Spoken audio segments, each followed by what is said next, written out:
और जो भी वायदे आपने किए थे, आम आदमी पार्टी ने किया था, बिल्कुल उसको निभाया नहीं है।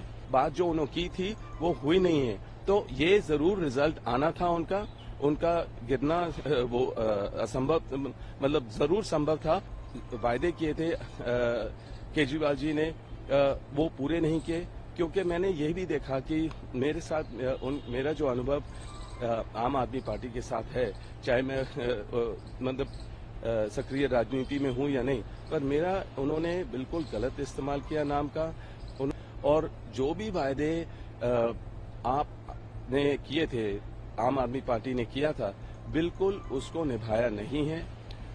आप देखेंगे कि महिला की जो सुरक्षा की बात हो, या जमुना पार जो जमुना की सफाई की बात होती है, या जो भी पोल्यूशन हो, या जिस तरह से भी वो अपनी बात करते हैं, कोई भी वायदा पूरा नहीं रखते हैं। और जरूर दिल्ली के नागरिक, दिल्ली के लोग जो हैं, उनको चाहिए कि ये जो पोल्यूशन से छुटकारा हो, जो ट्रैफिक का इशू है, इंफ्रास्ट्रक्चर है, और जो शीला जी ने किया था वो भी ये आगे ले नहीं गए। उनको 10 साल मिले, 2 टर्म मिले, और बस वही बात करते रहे कि हमने मोहल्ला क्लिनिक बनाया, हमने अलग अलग चीजें की हैं। पर ये सारी चीजें ग्राउंड पे लोगों को असल में जब वो गए थे, मोहल्ला क्लिनिक गए या स्कूलों में, बहुत फर्क हुआ है उसमें। मतलब कि असल में बात जो उन्होंने की थी वो हुई नहीं है। तो ये जरूर रिजल्ट आना था उनका गिरना वो असंभव, मतलब जरूर संभव था।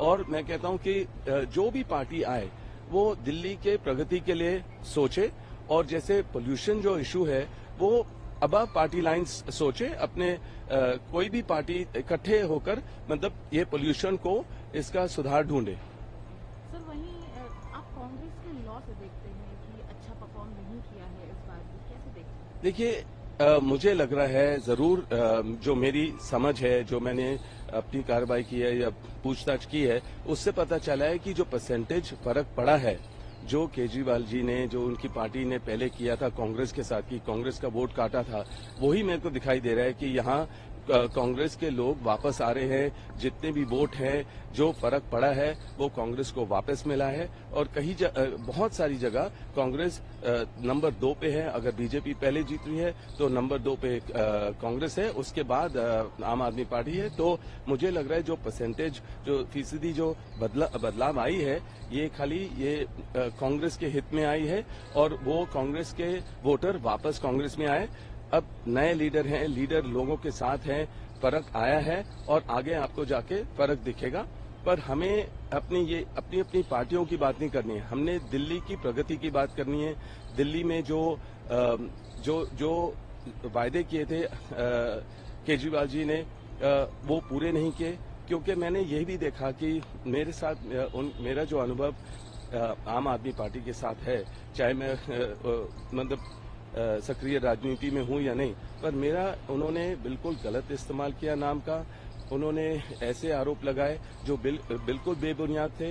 2013 से मतलब कि अलग अलग A4 साइज पे फोटो प्रेस कॉन्फ्रेंस में लाए, पर उसका कुछ आरोप में कोई सबूत नहीं थी, कोई मजबूती नहीं थी। अभी भी जब उन्होंने अपना प्रचार किया था पूरे अपने कैंपेन में, उसमें भी मेरे को दिखाई दिया था कि उन्होंने कहा कि बीजेपी ने रॉबर्ट वाड्रा को क्लीन चिट क्यों दी है। क्लीन चिट इसलिए दी है, 2 बारी खट्टर साहब ने मेरे को क्लीन चिट इसलिए दी क्योंकि वहां कुछ गलत उनको मिला नहीं, और पूरे जो अधिकारी थे, वहां के जो लोग थे, एडमिनिस्ट्रेशन थे, उन्होंने देखा कि मेरे काम तरीके में कोई भी गलती नहीं थी, तो ऑब्वियसली क्लीन चिट मिला। तो उससे भी उनको मुश्किल लग रही थी। उन्होंने ऐसा भी माहौल क्रिएट किया कि बीजेपी और कांग्रेस इकट्ठे हैं और ये वो, तभी मेरे को क्लीन चिट मिला। पर ऐसी कोई बात नहीं है। जो भी आरोप थे बिल्कुल बेबुनियाद थे, और क्लीन चिट इसलिए मिला। पर केजरीवाल जी का यही है कि उनका नाम, मेरा नाम इस्तेमाल करने से उनका नाम बढ़ा। थोड़ा सा वो दिखा रहे थे कि हम आंदोलन करते हैं तो हम किसी पार्टी से डरते नहीं है, किसी लोग परिवार से नहीं डरते। पर उनको पता था कि अगर गांधी परिवार का कोई भी सदस्य के बारे में बात करेंगे तो जरूर मीडिया उठाएगी, प्रेस उठाएगी, तो उनका नाम बढ़ेगा, जैसे वो आंदोलन कर रहे हैं। तो पर ये सारी जो दिखावे की राजनीति है वो चली नहीं। अगर वो जैसे वैगनार में पहले थे, या अपने जो भी छोटे घर में रहते थे उससे उनका फायदा होगा कि लोग उनमें भरोसा करेंगे। पर अगर शीश महल में रहेंगे या अपनी सिक्योरिटी में बढ़ोतरी करते रहते हैं तो उसके वजह से सबने उनको नकारा और सबको खुशी नहीं थी ऐसे सीएम से, तो वो सीएम पद से भी हट गए। जब वो जेल गए तो उसके बाद सीएम पद से भी हटे। पर अब इस तरीके से लोगों ने कहा कि इस तरीके की सरकार नहीं चाहिए, हमें चाहिए जो प्रगति करे, जो हमारी बात सुने, जो हमारी समस्या है उसका समाधान ढूंढे।